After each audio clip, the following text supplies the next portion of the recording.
The tides are turning, and the adults seem to be back in the room. Well, at least in some of the rooms. And I'm here to celebrate, ladies and gentlemen.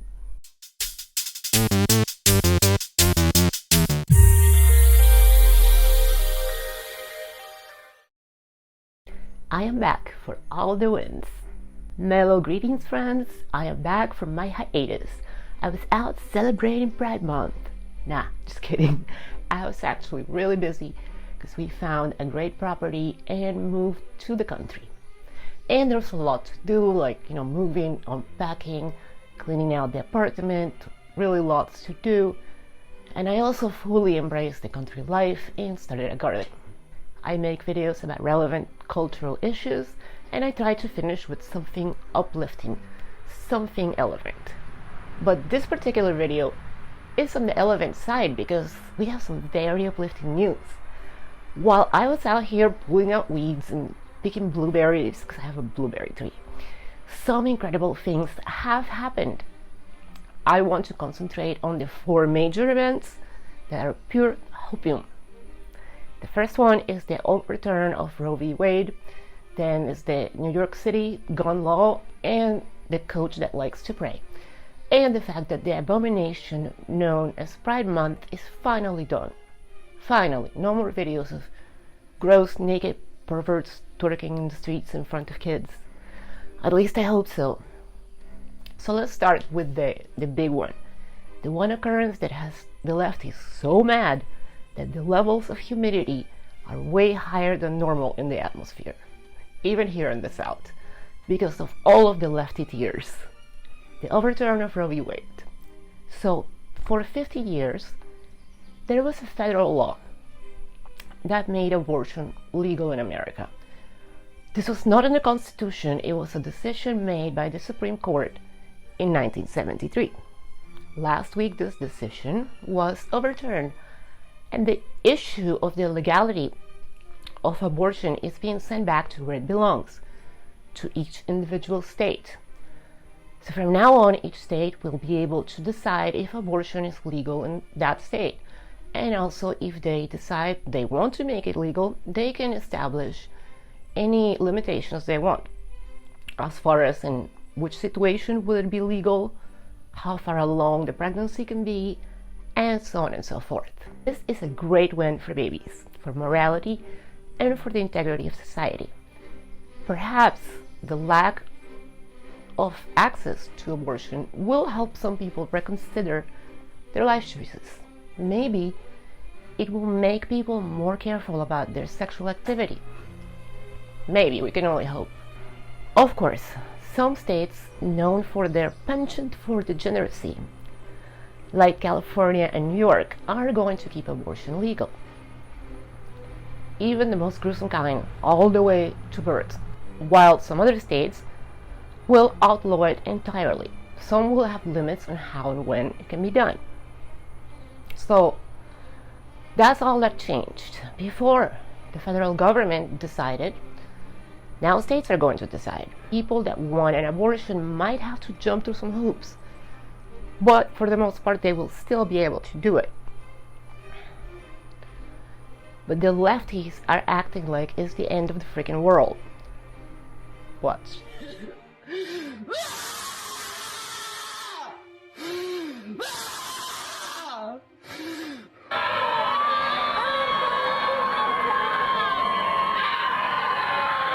I'm madder than hell because an extremist United States Supreme Court, 5 people, think that they can dictate to tens of millions of women across this country.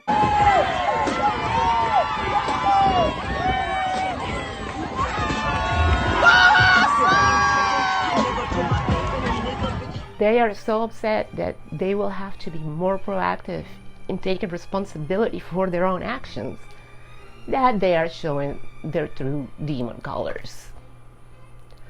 And that is helping to red pill even more people. As they really, like the demons that they are, the people on the fence are watching and starting to understand. And that is excellent. Look, I used to be a leftist idiot myself, and I used to think abortion, at least in the early stage, was a viable option. It took a lot of growing up for me to realize that no matter what, it's still taking a life. If I had been raised with some more conservative values, I would surely not have made some of the mistakes that I made.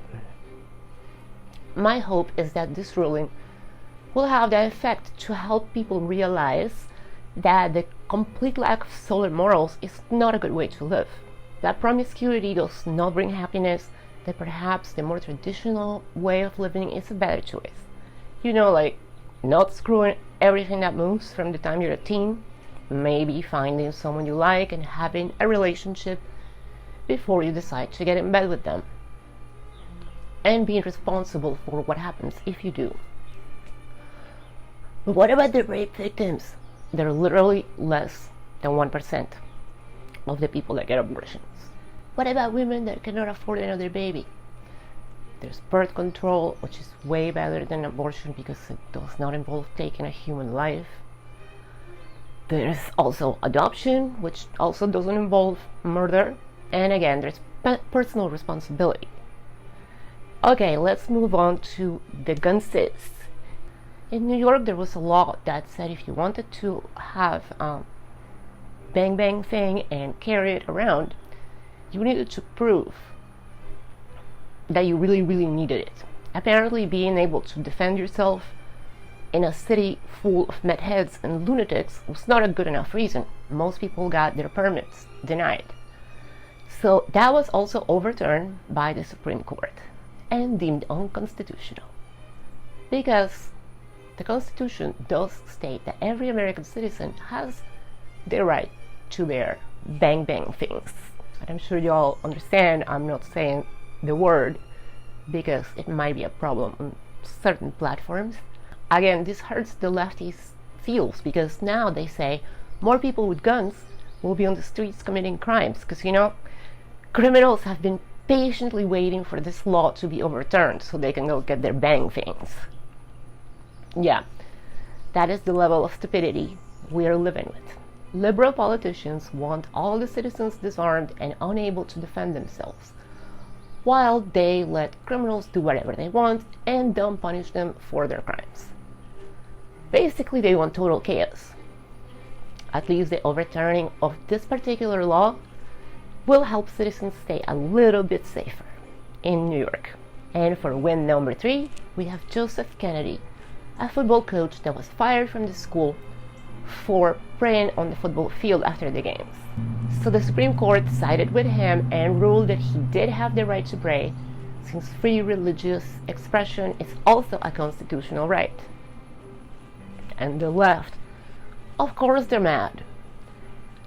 They're saying that this is a violation of the separation of church and state, and that the state should not entangle itself with religion, as reported by the New York Times. Just think for a moment, if this was a Muslim coach, they would never have said anything about it or fired him, because Muslims for some reason are apparently super duper oppressed. But anything that a white Christian does, especially a white male Christian, is offensive. Well, at least we have the based Supreme Court that even after weeks of being harassed by protesters, stood firm and made some good decisions. That's 3 out of 3 for our side. It's so good that crazy Hollywood people are threatening to renounce their citizenship. Fuck America, I'm fucking renouncing my citizenship. I'm fucking Bye. Don't let the door hit you in the bottom surgery. Leave. Go to Venezuela perhaps, maybe Afghanistan. Like I said before, we would all be better off if all the lunatics just moved to New York and California and left the rest of us alone to make America great again. And the final win for this episode is that Pride Month is finally over. Yes! We had to endure a whole month of rainbows in the profiles, woke commercials proclaiming the greatness of the alphabet people, and endless parades of all sorts of degenerates. frolicking around in their furry costumes. Or even worse, not clothing at all, for all to see. And now they are insisting that the kids be present to observe their mentally ill behavior. Yeah, that's the new thing. Pride Month is no longer for the adult gays. No, they insist that kids attend drag shows and parades, and that kids learn about sex toys and masturbation in school. Instead of Pride Month, it should be renamed Groomer Month, because that's what it is. They are coming for your kids, and they're not even hiding it. But at least for the next few months, the virtue signaling should calm down a little bit. I'm sure they'll go back to standing with Ukraine or find the next current thing to support. Personally, the best thing that happened this month was finally getting out of the city and moving to a little town, figuring out how to work the land, and knowing that when things get bad, we'll have a better chance. And soon we'll be able to get some animals, and that gives me a great feeling. It was a pretty sudden decision to move, but we felt like we were running out of time. There was not a lot of properties, and the rates were starting to go up, but we got the perfect place. Everything worked out, so we just, boom, got on it. So there you have it, my friends. No doom or black pills in this video, just hopium. I also, this month, was on Red Dawn Radio, which is awesome. Make sure to check that out. And I was briefly on American Rant with American Citizen, but we had to cut it short because we had massive tech issues. But we're definitely going to do it again, probably record it this time. The next video is going to be spicy, but in a disturbing way. I'll give you a clue. It's about sex parties paid by the British taxpayers. I'll leave it at that. Also, next week I am going to interview Loyal9 and find out his origin story. So make sure you check that out once it comes out. I'll leave it at that for today. If you like to get the good news, but also need to know the bad news, stay with me, stay alert, stay in the fight. I'll see you on the next one. Bye. Relevant Elevant out.